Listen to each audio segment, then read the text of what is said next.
And welcome to Hannity on this busy breaking news Friday night. Joe Biden wrapping up yet another disastrous week of his imploding presidency, filled with more bizarre blunders, more failed policy, and yes, more really horrific economic data. We're going to break it all down tonight. Now, earlier today, Joey was seen fist bumping with the Saudi crown prince. You know, the same prince that he called the murderer of Jamal Khashoggi, the same nation that he called a pariah nation. Biden claimed in his remarks tonight that he did bring up the issue of Khashoggi. I'm sure he was really firm. He also confirmed that, yes, he did beg for more oil, but details were few and far between. Take a look. We had a good discussion on ensuring global energy security and adequate oil supplies to support global economic growth, and that will begin shortly. I'm doing all I can to increase the supply for the United States of America, which I expect to happen. The Saudis share that urgency, and based on our discussions today, I expect we'll see further steps in the coming weeks. You're coming under a lot of fire for your fist bump with the Crown Prince. I just wanted to give you a chance to respond to that. But also, how can you be sure that another incident, another murder like Jamal Khashoggi's won't happen again? Well, God love you. What a silly question. How could I possibly be sure of any of that?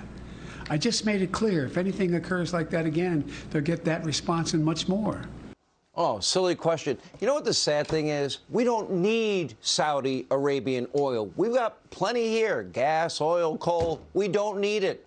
But yet again today, Biden showing nothing but weakness on the world stage and suffered, yes, another batch of blunders. I'm sure this shocks you. Take a look. Was making a speech, and I had a terrible headache. Excuse me, a terrible headache. And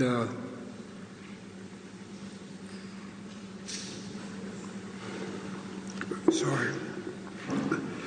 I swallowed wrong. Thank you.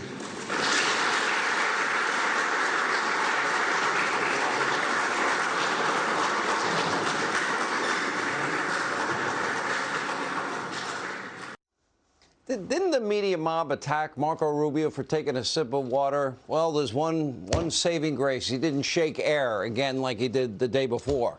It only got worse from there because Biden also made a bizarre comparison while speaking in Jerusalem by linking the plight of Irish Catholics under British rule to the Israeli-Palestinian conflict. What? Take a look. The old expression, hope springs eternal. My background and the background of my family is Irish American, and we have a long history of not fundamentally unlike the Palestinian people with Great Britain and their attitude toward Irish Catholics over the years for 400 years. And get this, Biden's trip is going so poorly that it's even drawing the ire of the congenital, compromised, corrupt liar that is Adam Schiff. He tweeted about Biden's Saudi Arabia visit, said, quote, "If we ever needed a visual reminder of the continuing grip oil-rich autocrats have on U.S. foreign policy in the Middle East, well, we got it today. One fist pump is worth 1,000 words if ever there was a sign, a more obvious sign that Democrats were ready to move on from Biden. This is it. It couldn't be more clear. Maybe the congenital liar should join us and support American energy independence. You know, the Trump policies. Now, it caps off yet another rough week for Team Biden as the president's blunders abroad.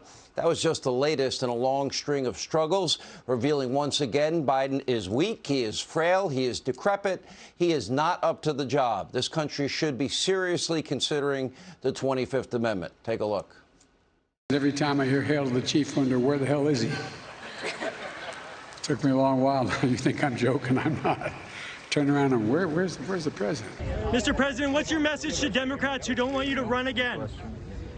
They want me to run. 2/3 say they don't. Read the polls. Read the polls, Jack. You guys are all the same. What am I doing now? And continue, which we must do every day, continue to bear witness. to keep alive the truth and honor of the Holocaust, horror of the Holocaust. תודה לנשיא המדינה ולנשיא ארצות הברית. Thank you, President Herzog and President Biden. ועכשיו, קהל נכבד, honored guests. Yeah, look at the polls, Jack. Oh, nobody's there.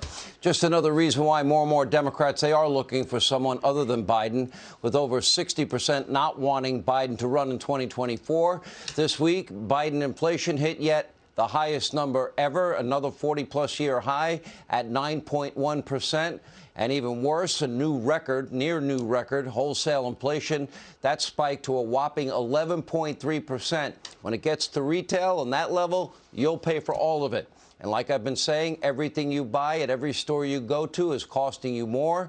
It's why food bank lines are now longer than ever, with Americans now overwhelmed by surging prices at the grocery store. Look at these findings from the Associated Press, hardly part of the vast right-wing conspiracy. For example, Phoenix, they have a food bank, their main distribution center. They gave out food packages to over 4,200 families during the third week in June. That is a 78% increase from the same week last year. Alameda, California, in that county there is also seeing a big increase, as is Houston, Los Angeles, and so many others. And Biden's and his far-left enablers, they've been lying and lying and lying about inflation one time after another. Take a look.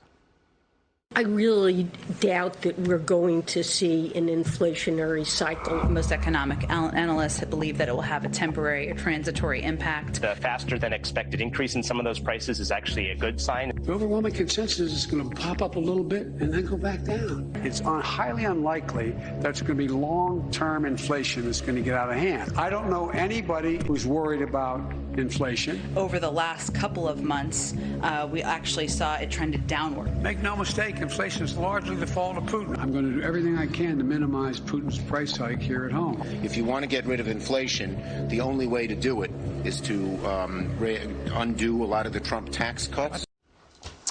Now, these surging costs, they all stem from Joe Biden's failed economic and energy policies.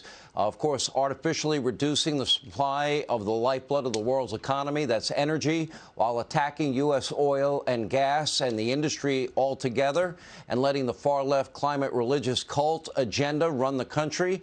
Only under far-left logic is it okay to beg foreign governments for more oil while not wanting to drill domestically right here at home. It's not just a Joe Biden problem either, with the exception of maybe Joe Manchin. This is the new Green Deal Socialist Democratic Party. And any other Democrat, if they were in power, they would be making the same dumb, idiotic decisions. How is it okay to get oil from Russia, Iran, OPEC, Saudi Arabia, and Venezuela, but we don't produce it domestically? Tell me the logic behind that. Now, the people around him are no better, and frankly, they're the worst kind of enablers. Vice President Harris, she is totally unprepared to be president, as we've now learned yet again today. Another staffer is leaving as she makes one-word salad after another. She's almost as bad as Biden, but for a little bit different reasons. Take a look. Together, we are expanding access to transportation. Seems like maybe it's a small issue, it's a big issue. You need to get to go and need to be able to get where you need to go to do the work and get home. Even the First Lady, Jill Biden, well, she's not doing her husband any favors, because as Democrats continue to lose more and more support among Hispanic voters, well, Jill Biden decided it was a good idea to compare Hispanic Americans to tacos. Take a look. Raul helped build this organization with the understanding that the diversity of this community, as distinct as the Bogotas of the Bronx, as beautiful as the blossoms of Miami, and as unique as the breakfast tacos here in San Antonio. Hey, Sean Hannity here. Hey, click here to subscribe to Fox News YouTube page and catch our hottest interviews and most compelling analysis. You will not get it anywhere else.